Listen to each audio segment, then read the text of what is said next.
ನಮಸ್ಕಾರ ಸ್ನೇಹಿತರೆ. ಪಂಜಾಬ್ ವಿರುದ್ಧ ಗೆಲ್ಲುವ ಪಂದ್ಯ ಸೋತ ಬಳಿಕ ಬಿಕ್ಕಿ ಬಿಕ್ಕಿ ಅತ್ತರು ಶುಭ್ಮನ್ ಗಿಲ್.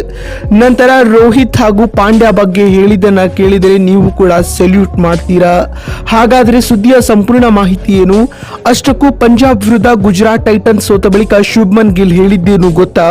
ಹೀಗೆ ಇದರೆಲ್ಲದರ ಬಗ್ಗೆ ಇವತ್ತಿನ ಈ ಒಂದು ವಿಡಿಯೋದಲ್ಲಿ ತಿಳಿಸ್ಕೊಡ್ತಾ ಹೋಗ್ತೀನಿ. ಹೀಗಾಗಿ ದಯವಿಟ್ಟು ಈ ವಿಡಿಯೋವನ್ನ ಕೊನೆವರೆಗೂ ನೋಡಿ ಸ್ನೇಹಿತರೆ. ಆದರೆ ಅದಕ್ಕಿಂತಲೂ ಮುನ್ನ ನಿಮ್ಮ ಪ್ರಕಾರ ಈ ಬಾರಿಯ IPL ಕಪ್ ಅನ್ನ ಯಾರು ಗೆಲ್ಲಬಹುದು ಎನ್ನುವ ನಿಮ್ಮ ಅನಿಸಿಕೆಗಳನ್ನ ಕಾಮೆಂಟ್ ಮಾಡುವ ಮೂಲಕ ತಪ್ಪದೆ ತಿಳಿಸಿ.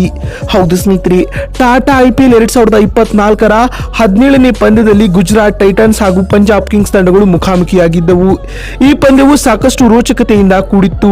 ಈ ಪಂದ್ಯದಲ್ಲಿ ಪಂಜಾಬ್ ಕಿಂಗ್ಸ್ ತಂಡದ ಪರ ಮ್ಯಾಚ್ ವಿನ್ನಿಂಗ್ ಇನ್ನಿಂಗ್ಸ್ ಆಡಿದ ಶಶಾಂಕ್ ಸಿಂಗ್ ರವರು ತಂಡದ ಗೆಲುವಿನ ರೂವಾರಿ ಎನಿಸಿಕೊಂಡರು ಸ್ನೇಹಿತರೆ. ಹೌದು ಸ್ನೇಹಿತರೆ, ಈ ಪಂದ್ಯದಲ್ಲಿ ಪಂಜಾಬ್ ತಂಡವು ಟಾಸ್ ಗೆದ್ದು ಮೊದಲು ಬೌಲಿಂಗ್ ಮಾಡಲು ನಿರ್ಧರಿಸಿತು. ಅದರಂತೆ ಮೊದಲು ಬ್ಯಾಟಿಂಗ್ ಮಾಡಿದ ಗುಜರಾತ್ ಟೈಟನ್ಸ್ ತಂಡವು ನಿಗದಿತ 20 ಓವರ್ಗಳಲ್ಲಿ 4 ವಿಕೆಟ್ ಕಳೆದುಕೊಂಡು 199 ರನ್ ಕಲೆ ಹಾಕಿತು ಸ್ನೇಹಿತರೆ.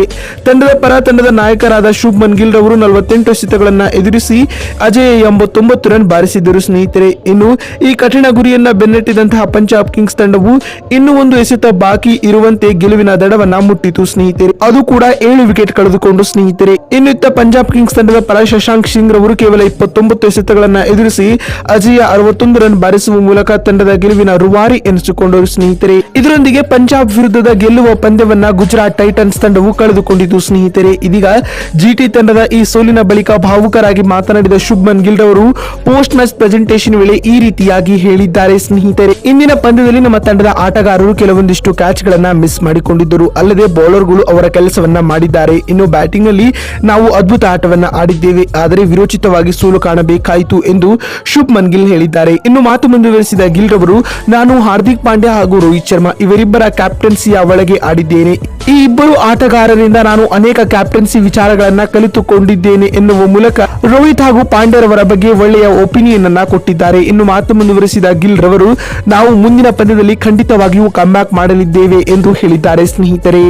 ನೋಡಿದ್ರಲ್ಲ ಬಂಧುಗಳೇ, ಪಂಜಾಬ್ ವಿರುದ್ಧ ಗೆಲ್ಲುವ ಪಂದ್ಯ ಸೋತ ಬಳಿಕ ಶುಭ್ಮನ್ ಗಿಲ್ ಹೇಳಿದ್ದೇನು ಅಂತ ತಿಳಿಸಿಕೊಡುವ ನಮ್ಮ ಈ ಪ್ರಯತ್ನ ನಿಮಗೆ ಇಷ್ಟವಾಗಿದ್ದಲ್ಲಿ ತಪ್ಪದೇ ಈ ಕೂಡಲೇ ಈ ವಿಡಿಯೋಗೊಂದು ಲೈಕ್ ಮಾಡಿ. ವಿಡಿಯೋವನ್ನ ಇಲ್ಲಿವರೆಗೂ ನೋಡಿದ್ದಕ್ಕಾಗಿ ಧನ್ಯವಾದಗಳು. ಮತ್ತೊಂದು ವಿಡಿಯೋದಲ್ಲಿ ಸಿಗ್ತೀನಿ. ಅಲ್ಲಿವರೆಗೂ ನಮಸ್ಕಾರ, ಧನ್ಯವಾದಗಳು ಸ್ನೇಹಿತರೆ.